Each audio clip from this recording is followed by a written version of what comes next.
Hello, folks. I'm Josh McGee, and welcome to another edition of the Gateway to Soccer Show. Thank you so much for tuning in to this pre-holiday edition of the show. Really excited for today. We got a lot of great matches to recap. Also, going to get you guys prepared for a busy weekend in club soccer, and really excited about a great local guest to help break down a couple of the topics that I'm going to bring up over here in the next few minutes. More changes to the home studio, of course. Over this shoulder right here, old school Juventus jersey. It's got Zidane on the back of it. Was a great gift from a friend. And over here on this shoulder, I've got the Spanish national team home jersey from right after they won the 2010 World Cup. You can see the star above their crest and the World Cup patch. I'm also wearing my MLS for the Lose shirt that they came out with just after the announcement. Really cool memorabilia item, of course, but now no longer MLS for the Lose. They are, in fact, STL City SC. But again, great episode here today for you all. We're going to jump right into my opening monologue, which of course is on the U.S. men's national team. The U.S. men's national team was finally back in action over this past week with a couple of friendlies overseas. Their first action since February. They took on Wales and Panama. We're going to break down both those matches and then give my overall opinion about the vibe coming out from the U.S. men's national team. So let's start with the first match. The U.S. men's national team took on Wales. They played Wales to a 0-0 draw that saw 6 players make their debut for the national team. Here was the starting lineup. In goal, you had Zach Steffen, the obvious number one choice for the U.S. Anthony Robinson, left back from Fulham. John Brooks and Matt Miazga at center back. And then Serginho Dest, of course, the wonder kid from Barcelona at right back. In the midfield, you had Weston McKennie from Juventus, Tyler Adams from RB Leipzig, and Yunus Musa, the young starlet from Valencia, getting his debut with the men's national team. Up top, you had Conrad de la Fuente, Sebastian Legit, who of course was the substitute for Josh Sargent on the roster, and of course you had young Gio Reyna from Borussia Dortmund. So a lot of different players making their debut in this match. A lot of guys that haven't played together before. This was a team that was really constructed of a bunch of international guys, but most hadn't had their first cap. Most hadn't played together in different games for the U.S. So this kind of result was a little bit expected. It was a little bit bogged down. Wales, they didn't bring their best team because, of course, they had Nations League matches that they had to prepare for over the weekend. But there were a lot of bright spots still. I think the U.S., the press looked really good.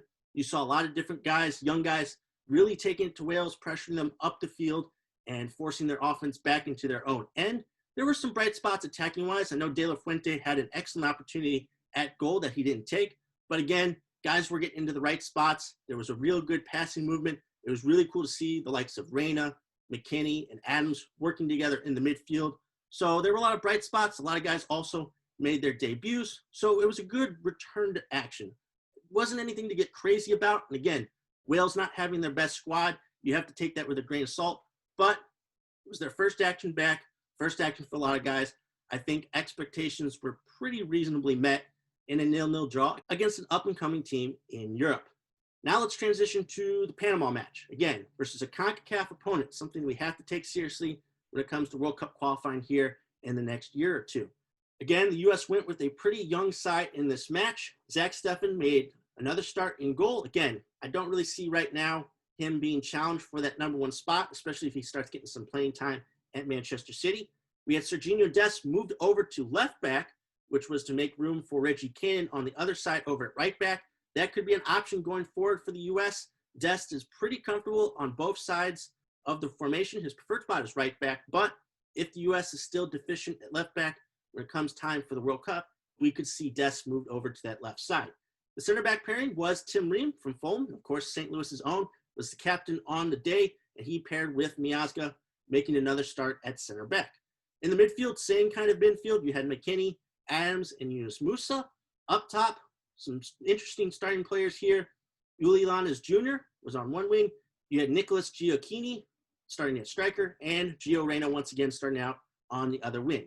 So this match started a little bit differently than the Wales match. U.S. conceded early, ball over the top into the box. Neither Ream nor Miazga was really able to mark their man, and they gave up a free header, and Panama took the lead 1-0. But it was the first response and eventually the second response from the U.S. that was really the highlight of this match. Each time Panama scored, they scored a little bit later on in the match. The U.S. responded with 3 goals and eventually came out of there with a very impressive 6-2 victory. Of course, the highlights were Nicholas Gioacchini, originally from Kansas City, got on the end to a couple balls in the box. Again, they weren't crazy world beaters. They weren't crazy strikes, but he was in the right place at the right time and showed a true striker's instinct, which was missing from the previous match with Legit, who was kind of playing as a false nine up there. Gioacchini was in the right spot, got his head on one ball, and was able to get a nice strike for the other. He had a brace on the day. He had a penalty kick saved.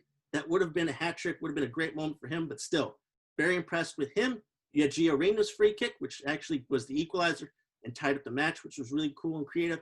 And the big thing was we saw second half subs come into the match, of course, highlighted by a couple of guys, Sebastian Soto, a striker, and Richie Ledesma, a winger.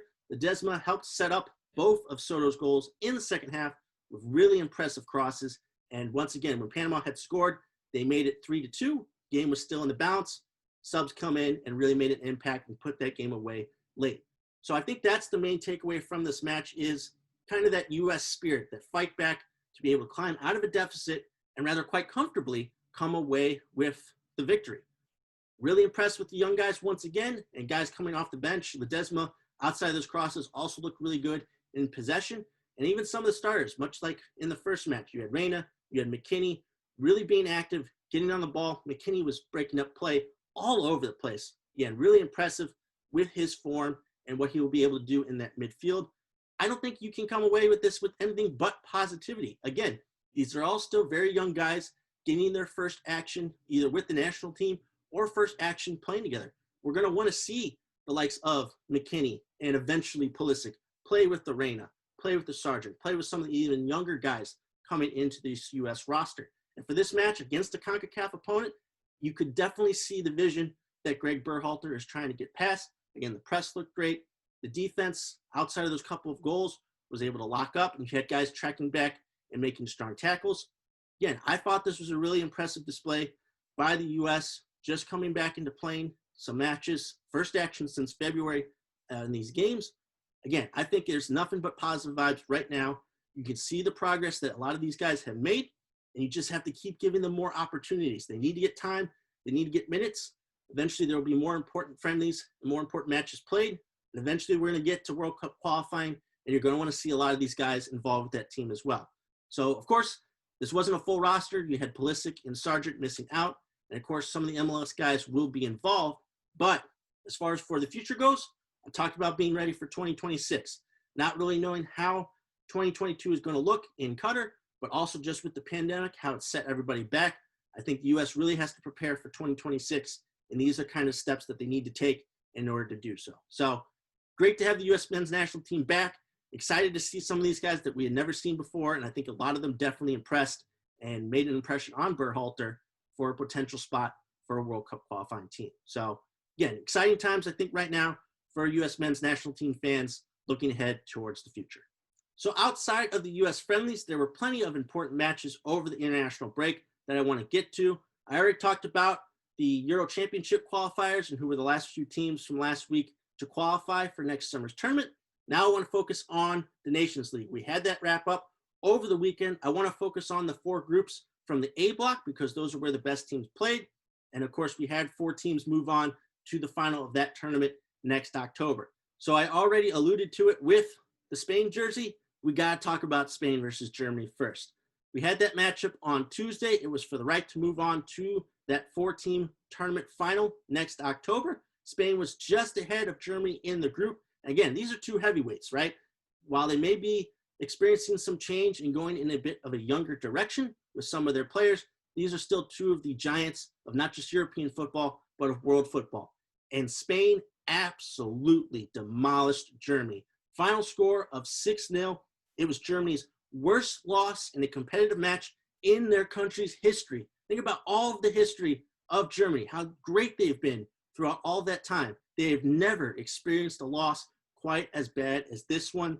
Man City's Ferran Torres scored a hat trick, his first of his career, and was one of four Spanish goal scorers on the day. And they completely ran roughshod over these guys. Germany's defense did not look organized. They were not able to get back. They couldn't deal with Spain's speed. And again, the likes of Torres, you had Alvaro Morata, just getting into space, finding ways to get their shots off. And they completely overmatched Germany on both sides of the ball. And Germany put out a pretty good squad. I think up top, they had the likes of Timo Werner and Serge Gnabry In the midfield, they had Toni Kroos, Ilkay Gundogan from Man City. They put out a pretty decent squad, and Spain were just able to take it to them on both ends, clinching that top spot in that group and moving on to that 4-team tournament final next year. This was a definite warning shot to Germany. We have seen over these last couple of seasons with Joachim Löw just not really having his team ready to go. We talked about the disappointment of the past World Cup. Now you've got this. You've got the Euros next summer. Things are looking pretty dicey over there in Germany. If he's not able to put together a good performance, we could see one of the best international coaches of at least my lifetime be out the door here for Germany. It was a completely dominating display by Spain to move on in that group. One of the other big matches where a spot in that 4-team final was on the line was in Group A3, and that was between France and Portugal. Of course, a rematch of the previous European Championship final. France was able to hold on to a 1-0 result in Lisbon to clinch the top spot in that group. The goal scorer being, of all people, N'Golo Kante, who was able to latch on to a Rui Patricio save in the box, was able to get to it first and poke it home for the match's only goal. Again, both sides put out great teams. France was without Kylian Mbappe, who I believe is out due to injury at this time, but still so much talent on that France side that they were able to get it done. Defense held on against the likes of Cristiano Ronaldo, João Felix, and some of the other talent that Portugal have on that side. And again, it just goes to show that France, even after winning the World Cup, they're still one of the best teams in the entire world. There's no real hangover with them. They're going to be one of the prohibitive favorites at the Euros. And once again here, against a really tough opponent, I think it was only Portugal's second loss since the 2018 World Cup. They had been on a roll, and of course, they're the reigning Nations League champions. So excellent performance by France. They move on to that 4-team final with Spain. The other two spots for that 4-team final came from groups A1 and A2. In A1, without their manager, Roberto Mancini, Italy were able to put together a couple of 2-0 victories over Bosnia and Herzegovina and Poland to secure the top spot in that group over the Netherlands, who also looked really good over the weekend, the likes of Memphis Depay and Georgie Wijnaldum getting on the score sheet a couple of times. But Italy, with that defense, of course, they're always known for their defensive prowess. They're going over a bit of change as well, putting in a couple of different players. You saw Jorginho get on the score sheet, I believe, a couple times for Italy as well, the penalty kick specialist. But yeah, Italy's still getting things done. They didn't have their manager, and they still got those results and are able to move on into the final with France and Spain. The other team is Belgium. Belgium went up against England in a match that they had to really win to separate themselves in that group.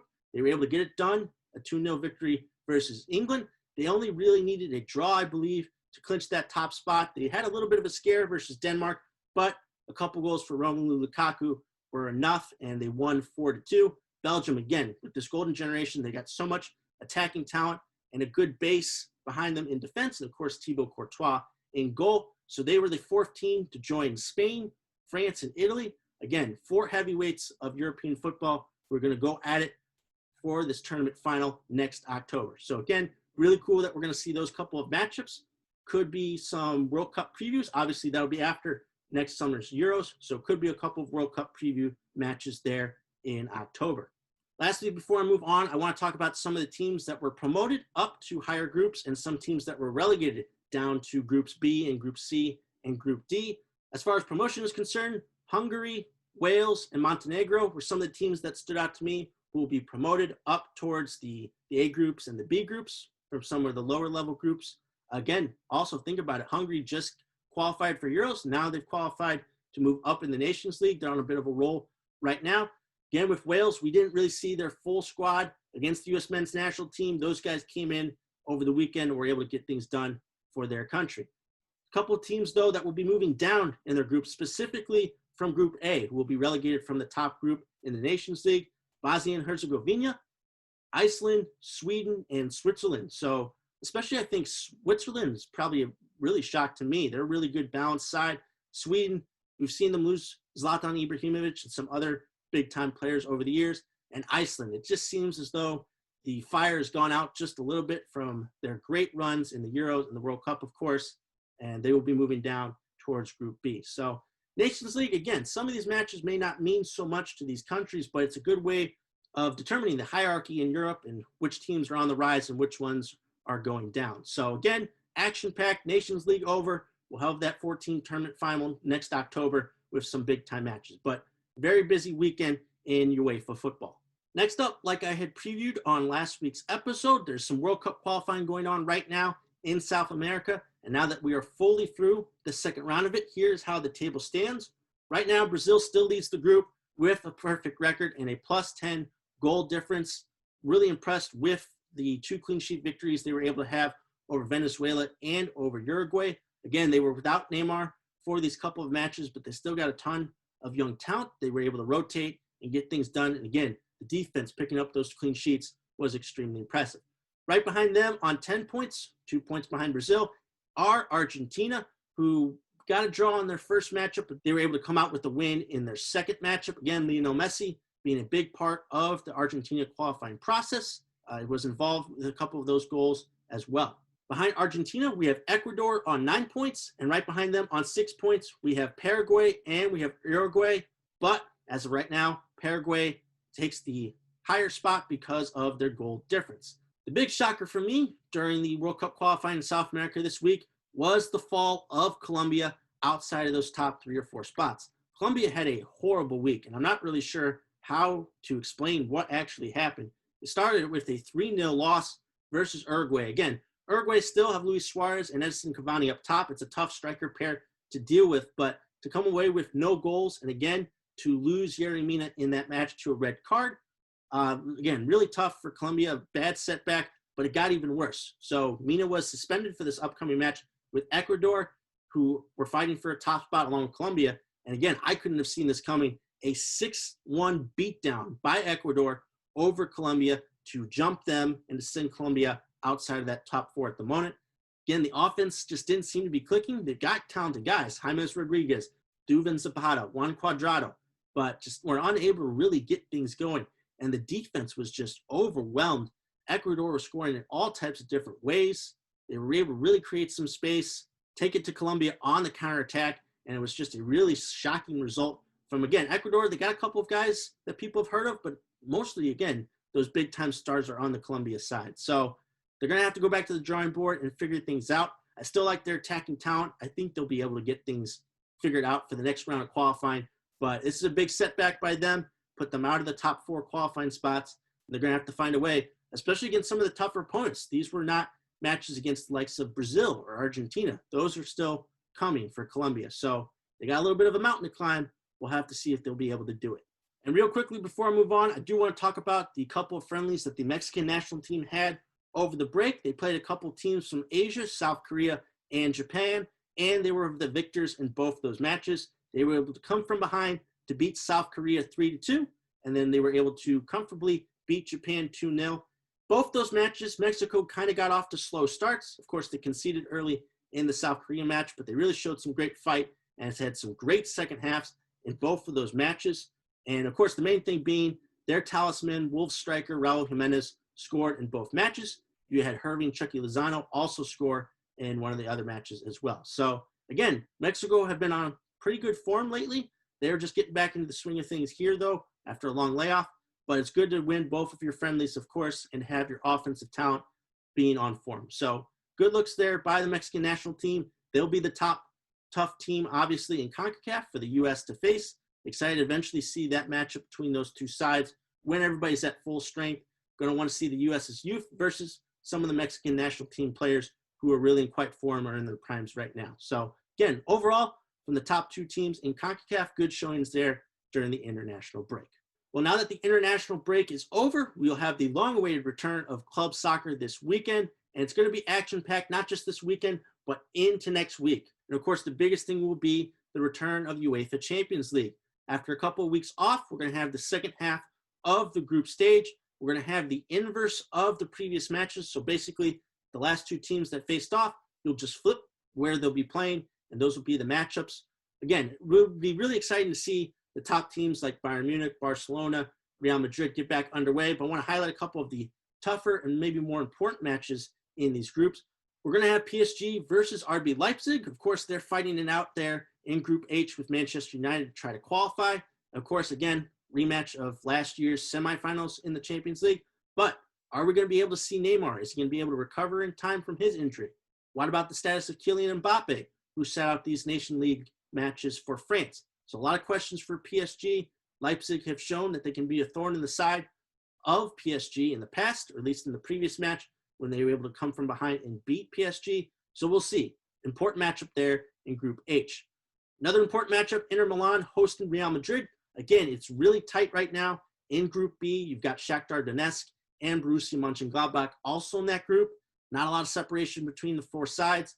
You got Inter Milan, who are trying to fight right now in Serie A, and you got Romelu Lukaku, who seems to be in some fine form.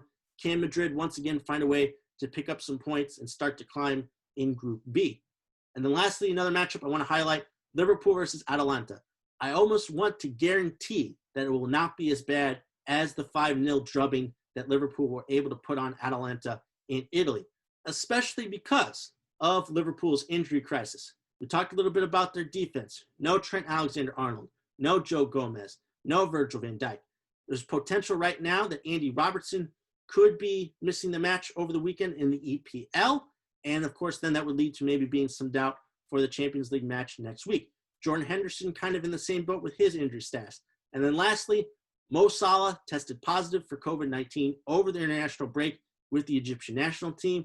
What is going to be his status? So Liverpool could be very thin for this matchup versus Atalanta, who we all know is a fantastic offensive team. So I definitely think it'll be different. Atalanta will really want to get out there for some revenge for that beatdown that Liverpool put on them.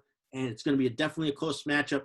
But we've seen Liverpool's fight and their spirit domestically and in Europe. I think that alone will make this a very competitive match. So can't wait to see the return of the Champions League. Also returning, obviously, will be the EPL.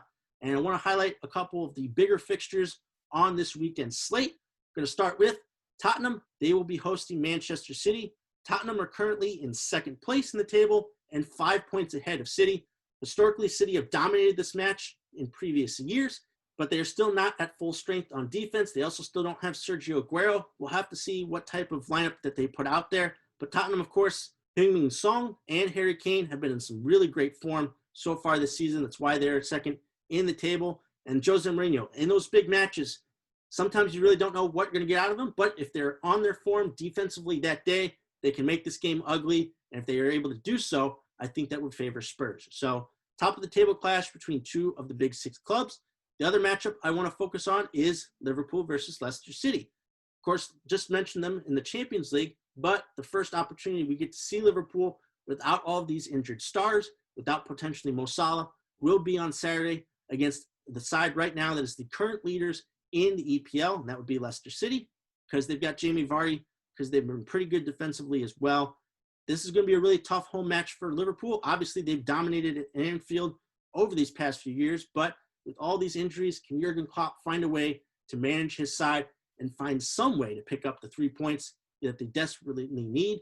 And of course, this is a big matchup for Leicester. If they really want to be serious title contenders, they're going to have to find a way to get a result here. So a full EPL slate coming up. We've got obviously Manchester United, Chelsea, and other clubs will be back in action, but these are the two matches that you want to look out for here over the weekend. And then lastly, moving over to La Liga, huge matchup between two of the heavyweights. Atletico Madrid will be hosting Barcelona. Right now, Madrid have won 3 straight league matches, while Barcelona, we've talked a little bit about their domestic struggles over this past month or so. Again, Atletico Madrid, known for their defensive prowess, they can make this game ugly. If they score early, it will completely flip the script and really alter what Barcelona are trying to do. Of course, if you have Lionel Messi, you're going to be favored, but Atletico have a couple of guys in fine form. João Felix, Luis Suarez. It's going to be a really tight matchup and one that Barcelona desperately needs to pick up 3 points here. A draw is not going to do it. They've already lost too much ground in the La Liga race. They're going to have to find a way to come up with a win versus Atletico. If Atletico are able to hold on and get the 3 points, that will obviously rocket them up towards Real Madrid, and they'll be in contention here for the La Liga title. So that's what's going on with some of the big matches coming up this weekend in club soccer. But we are on the cusp of a huge weekend here in America for soccer, specifically in the MLS. The MLS playoffs are going to get underway starting tonight and throughout this weekend, starting with the Eastern Conference playing games, and then we'll get to the first round in both conferences. So I want to start off by talking a little bit about the Eastern Conference playing games. We got the New England Revolution hosting the Montreal Impact, and we've got Nashville SC hosting Inter Miami CF. Of course, That will be the first playoff matchup for both clubs in their inaugural season. And again, a couple really cool opportunities here that you wouldn't get in a normal season. Normally, we wouldn't have play-in matches, but because of this crazy year, that's what's going on. And it's because the Eastern Conference has more teams at the moment. Let me start by talking about the Revolution versus the Impact. I like the Revolution in this match. I'm just a little worried about the Impact's defense, how they've not been able to stop teams this past season. I think the Revolution have beaten them in the previous 3 matches they've had this year. So I think I'm going to favor the Revolution there. In terms of Nashville versus Inter Miami, I don't know if Miami are going to be at full strength. I don't know if Rodolfo Pizarro will be able to be back and out of quarantine in time for this matchup. I also think Nashville, in terms of defense, in terms of surviving a tough matchup where they have to grind out a victory, I would favor them over Miami in that type of a matchup. So I'll take Nashville, and I will take the Revolution. Moving on to the other Eastern Conference matchups this weekend, you've got Orlando City SC taking on New York City FC. Again, those 2 clubs came into the league at the same time, so it's kind of cool that they're meeting here in the playoffs. Tough to go against the dynamic duo of Nani and Chris Mueller. They've just been really great. Obviously, they led Orlando through the MLS's back tournament, and now they've gotten them to a mid-seed here in the Eastern Conference playoffs. I'll take those 2 guys here over New York. The other matchup, you've got Columbus Crew SC going up against the New York Red Bulls. Potentially could see an upset here. I kind of like some of the young attacking talent that the Red Bulls have. Obviously, though, Columbus Crew SC being led by Caleb Porter at coach and Darlington Nagby there in the midfield and some of the other great attacking talent that they have. I still think they should be favored, but I think the Red Bulls can make this quite a matchup. Those 2 matches happen on Saturday. Then moving into next week on Tuesday, we'll have the Philadelphia Union and Toronto FC. They await the winners of those play-in matches to face off against in the first round. Again, with both those clubs, they'll be heavily favored in hosting those matchups. You've got Philly, who won the Supporters Shield, a lot of great young talent at all levels of their club. And, of course, you've got Toronto with all of their pedigree, all of their experience, and potentially a healthy Josie Altidore could be joining the mix over there with what they've got going on with some of their attacking talent. So I'll be looking for those 2 clubs, again, not just to only advance out of that round, but further towards the Eastern Conference Final. But still, a lot of tantalizing matchups here early on in the playoffs. Moving over to the Western Conference. No play-in games, so they will start up over the weekend, and they will start on Sunday. You got Sporting KC, the number 1 overall seed, taking on the San Jose Earthquakes. Again, Sporting KC, too much talent at all levels of their team. I don't think the Earthquakes will be able to match them. Next up, you've got Minnesota United FC taking on the Colorado Rapids. Again, I like Minnesota. They're just a really balanced club to me, and I think even if they're missing 1 or 2 guys, they will be able to take down the Rapids. Then in the nightcap, you've got Portland Timbers versus FC Dallas. Again, I think Portland, they're just having a really great season overall with the MLS's back tournament win and now getting a top seed in the Western Conference. I think they'll be too much for Dallas. Then moving on, once again, including those Eastern Conference matchups on Tuesday, it'll be Seattle Sounders versus LAFC, and it's been confirmed that LAFC will be without Golden Boot winner Diego Rossi, who tested positive for COVID-19, will have to enter into quarantine protocols. So LAFC, without the top scorer and the defensive problems that they've had still over the years, Seattle's just going to be too much for them. I think especially at home, they're going to find a way to at least outscore LAFC. I still think with the likes of Bradley Wright Phillips and some of the other guys they got there, they can make this a high-scoring game, but I don't think their defense will be able to stop Seattle, and the Sounders will find a way to move on. So very exciting opening week for the MLS Cup playoffs. I'll be covering the playoffs every step of the way until that MLS Cup final sometime in mid-December. Next up, moving on to some women's soccer news, and we're going to start with the NWSL, who announced this week that the NWSL Challenge Cup, which was created this summer because of the pandemic, will be making its return in 2021. It's going to start up again in April, and the tournament is either going to take place in team markets, or they're going to set up another bubble-type environment, or it could be a combination of the 2. But that is how the season is going to kick off with the Challenge Cup. We'll have the start of the 2021 NWSL regular season sometime in May.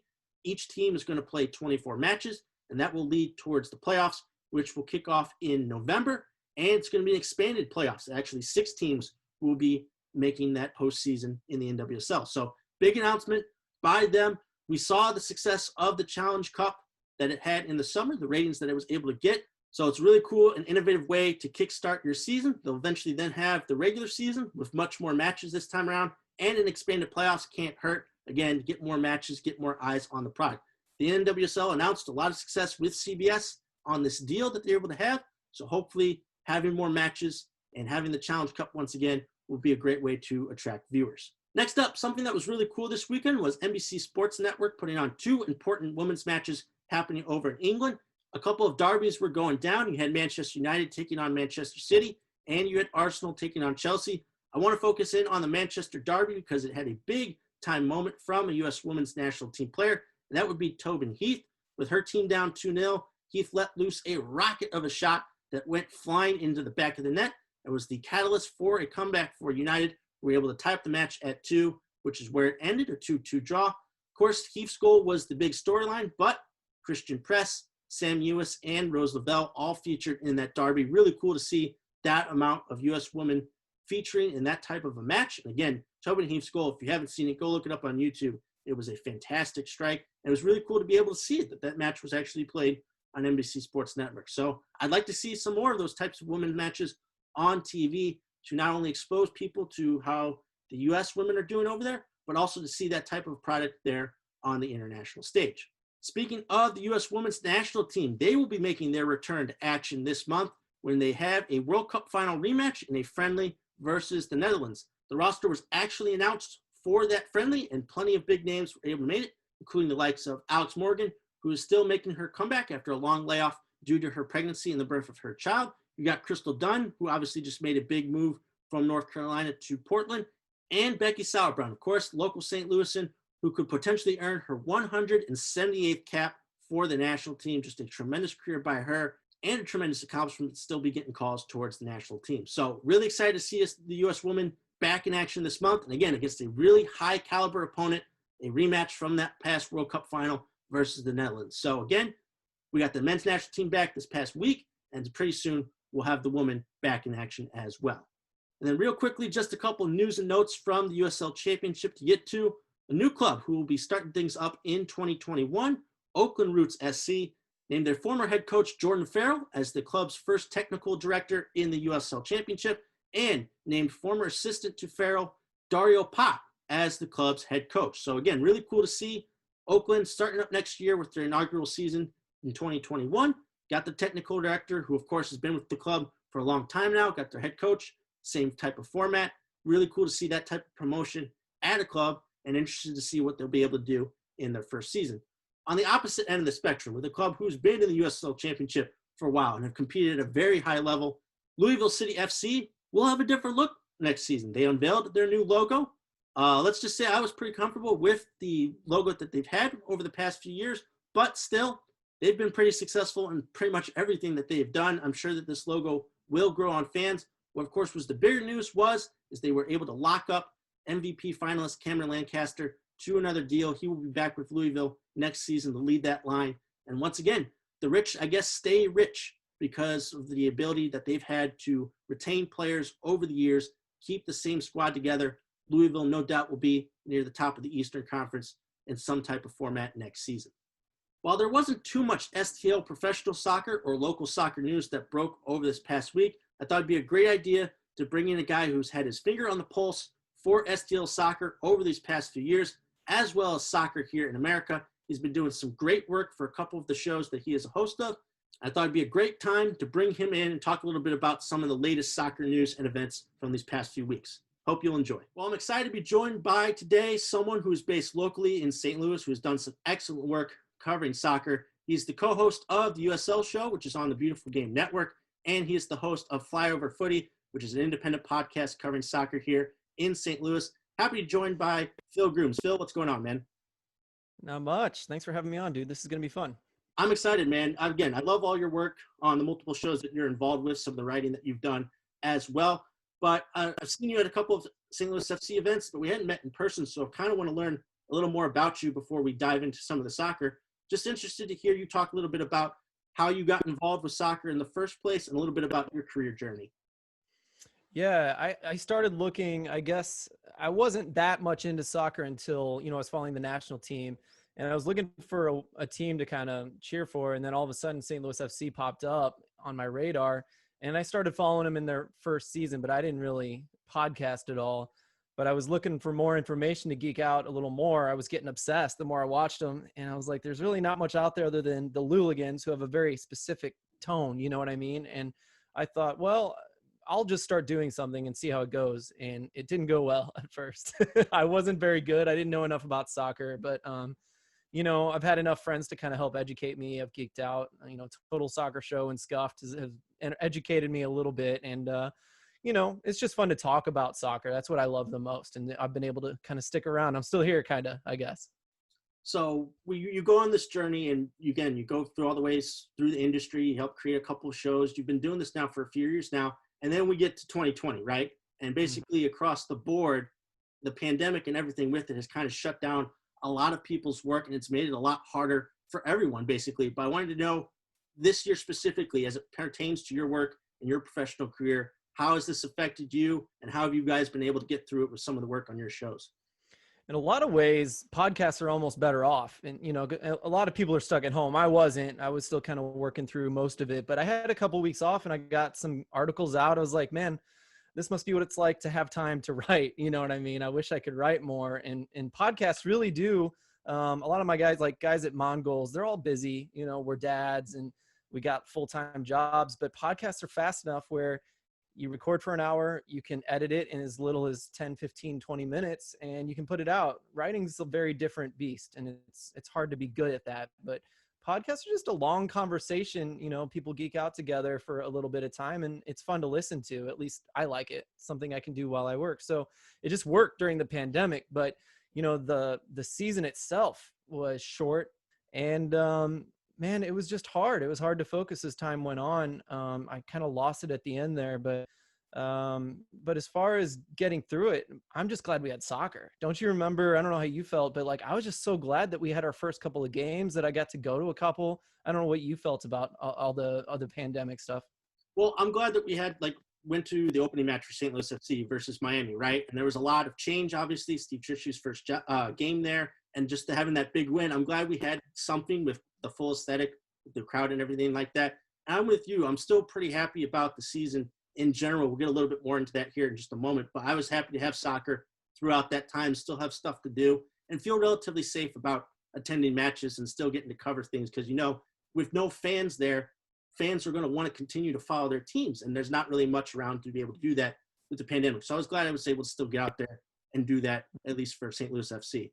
But no, let's get into some of the soccer. So I want to start off, big picture here and with what just happened. Like you said, you started off by following the U.S. men's national team. They just got back into action this past week, a couple friendlies versus Wales and versus Panama. I left pretty positive about at least the future of the U.S. men's national team, maybe not so much in the short term, but in the long term. But I want to gauge your level of positivity after those past couple of matches. I went to my buddy Tommy's house, who's the one who got me into soccer in the first place. And man, I watched it at his house for the second one, but the first one we were texting nonstop back and forth. We were like, we can play out of high pressure. We can connect passes without them getting intercepted. And then it went further. Granted, this isn't the first team Wales, but they couldn't hold on to the ball for the life of them. I mean, they tried to pass it, and Panama didn't even try. They just did the counter. That was it. But our guys can control a game. They can pass out of high pressure. They look like the better players individually, 1v1, for the most part, all over the field. And that is a new feeling as a USMNT fan. And we're just shocked by it. And like you said, we're not there. This is the beginning, but it's the beginning of something very, very special. I don't think US has had this high of a floor, right? That's kind of what I developed. Those last two games put a floor on our team of this is about as bad as we'll play, because we have these innate skills in every single player on the pitch that can do all those things. And so to me, it's we're going to get better in the next several years, and we may fade eventually, but for now, as bad as we're going to be is looking pretty damn good right now, as far as I'm concerned. Exactly. I think the talent pool obviously has increased from over the years. You can remember back in a few years ago, even, this past decade, about the guys that we had to really pick from and who would you actually have in a high stakes type match. Who would you pick from? Now, of course, when you get these younger players experience now, even in lower level matches against, again, like you said, a Wales team that doesn't have all of their best players there, it still gets them experience. It still gets them, how to play with some of these guys who they could match up with. So me watching these matches, I was thinking ahead to we really could see a lot of these guys join up to be on a World Cup qualifier squad, which is going to be coming up here shortly. And yeah, we didn't have Pulisic or Sargent with these other young guys, but for them to play with each other now, again, even if the roster changes with some of the more veterans coming in, eventually this will be the roster. So for them to play together now was, I thought, a really important step. Yeah, and finally, right, that was the worst part of COVID for me, was not seeing the USMNT in the whole year, practically the whole year. But yeah, I mean, it's really fun too to see arguments not about like who are we going to play in this position because there's no options. Right mid maybe, or right wing maybe, one of those. Striker could be one of those. But in these games, I think we're feeling pretty good about even those. Now it's like we'd like to put everyone in their best position, but we're forced to move them around. But even Tyler Adams, who some people would like to see him as an 8, fitting in as in a 6 is gorgeous. It's beautiful, as we got to see this last week. So, it's cool to see the change in the conversation. Of course, there's going to be some doubts. There's going to be some struggles, but the struggles we're talking about now are very minimal compared to what we used to talk about. Huge gaps in our roster. Exactly. I think versatility is key, and that was something that I was looking forward to seeing here, and I think we got a decent dose of that. But speaking of, again, lastly about the roster, we talked a little bit about some of the guys who weren't there, but also, of course, there was a large pool of players not there because of the MLS playoffs and because of other different, complications. I got a question about this from a fan, from a listener, about some of the guys that we would look at that weren't there that we would like to see with the team. Who are some of those guys that maybe you would like to see in the future with the U.S. men's national team? You know what's funny is, man, he hit all my favorite players on this roster. So I think the obvious one, this is a St. Louis podcast, so how do you not say Josh Sargent? I think he's got some competition now that we didn't know existed. And there are a couple MLS guys that are going to get a chance in December, it sounds like. And so, I'm going to be excited about Daryl DK, especially. I like the way that guy looks. Akinola, he had a run. He faded a little bit, but interested to see what the team would look like with him at the top. Little shifts in players. You can tell a big difference in how the team plays with Jesse Zardes up top versus Josh Sargent, 2 totally different type strikers. Same with Michael Bradley versus Tyler Adams at the 6. They both work for sure, but like we could totally shift the way we play. And all that matters is getting someone with a lot of quality. I think we can figure out how we play. It's just we need to get someone who can score the goals or bang in the goal, the long passes to the wings, or protect on counters, depending on what you want. Yeah. Exactly. All right, let's move into your bread and butter. Let's talk about the USL Championship season. Obviously, with the pandemic, there was not going to be a perfect solution for everybody, right? And it's been interesting talking to players and coaches how they felt about the group setup and then how that eventually led into the playoffs. But of course, we get through all of that. We have a nice group stage format. Then we get to the playoffs. We get all the way up to the final, and then the final doesn't happen, right? So I wanted to gauge how you were feeling when you look back on this season. Can you still call it a success by some sort of standard, or do you think ultimately, because of the lack of a final or because of other complications, that this was a failure for the USL? All right, let me just say that I love the USL, so I'm a little bit biased here. But like I said, I was so happy that we got soccer this year, and it was risky. And I wasn't sure I was right to feel that way, to be honest. I was very torn. I think torn is exactly how I feel about this season in general, if I was to generalize it. But like I said, I was happy that we had soccer, and we got through the season. Everyone did pretty well for a while. And then there were a few teams that would, just like we're seeing in all the other sports, that would fail, and it would steamroll into something that was eventually became such a big problem that whole games didn't get played. The playoffs weren't a perfect match as far as who played what games and all that. It turned out better than I expected based on what happened. But then we get the final. And what I will say is I am in some ways shocked that we made it this far. I'm really impressed that the USL did the right thing. I'm not sure they wanted to, but I know that they did the right thing in the end. They canceled the games. It was the right thing to do for people's safety. It was the right thing to do for PR's sake. I know it hurts that we didn't get a final, and a lot of people are hating on them right now. But to be honest, are we going to be mad at them for not having a final versus possibly someone dying? It's not just the players. It's the airport. It's the people on the planes. All these people are being subjected to someone who could have COVID on these flights and things, and on the transportation to and from the games and training. So you just got to think in a worldwide manner, just like soccer is. We got to think that way, and I'm glad they did what they did. But the last thing I'll say is that we also got to remember that I think NWSL and USL were the first to try games at all. And then they were the first to try games with real fans at times. And so I think a lot of other sports were wondering if it could happen. And I wouldn't put it past some of the professional sports like Major League Baseball and NCAA looked at those two sports to see how it would go as a testing ground to see, like, can we pull this off? And how does the PR work? And what if someone gets sick? How do we do the schedule? They kind of were the frontier of that in a lot of ways. And I think that's interesting. I'm not going to say it's great, but it is interesting to see.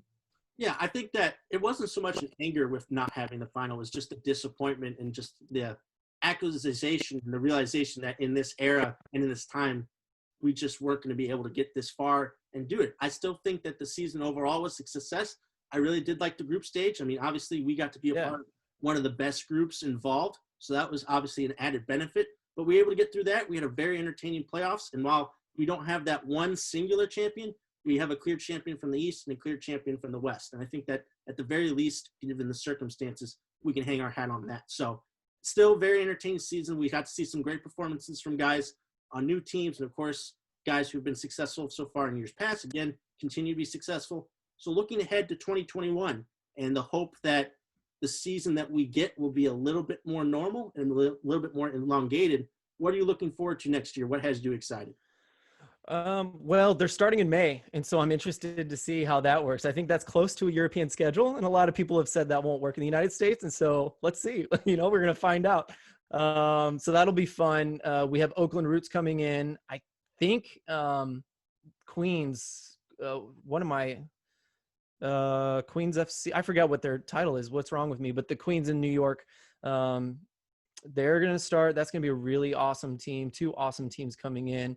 And so I'm excited to see how they fall into the USL schedule. But yeah, I mean, it's another USL season. We've lost a team or two. I think Reno folded, so that's sad. St. Louis obviously kills me. But we're still going to have a great USL season. It's just fun to watch the USL because they're not just on the frontier of COVID. They do a lot of interesting things first, and they kind of have the freedom of player movement. And so you see a lot of kids coming up, and I'm interested to see how the kids youth system continues to develop, as does, only independent teams in the top league. And with MLS coming out with things, that's something that I've been watching, and I always watch that. I'm excited to see more of that develop. Yeah, I've seen you talk a little bit about the process of now the USL Championship establishing a pipeline to sell players to bigger leagues and to see them continue to improve in their professional career. And I can remember even just, initially following, would that have even been a possibility, 3 or 4 years ago, really? So to continue to see the league develop, I guess, is the most important thing, even through a pandemic.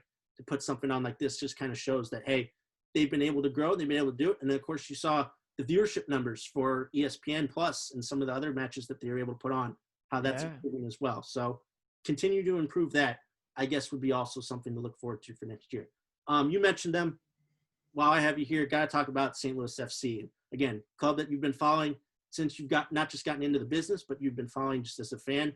To see how things ended up on the negative side, obviously with the club folding and not being able to really have fans this season, but also on the positive side, some of the history that they were able to have this year on the field and the accomplishments they were able to have and still being a part of that. Now that we've been a few weeks out, how are you feeling? This was my favorite season of all time as far as St. Louis is concerned, in their short tenure. It was just great to get Steve Trichu in there. I'm glad he took over because everyone kind of knew, I think, at that point that it was our last season. He wanted to have fun going out as a pro coach. I'm not sure we'll see him in the USL again or as a pro coach ever again. Maybe, but it doesn't matter. He acted like this was the last season of the club, and it was almost like it was the last season of his pro coaching career. And every game was just lights out. This is it. We're going to win this one or we're going to go down trying. It wasn't conservative. We've had very conservative teams over the years.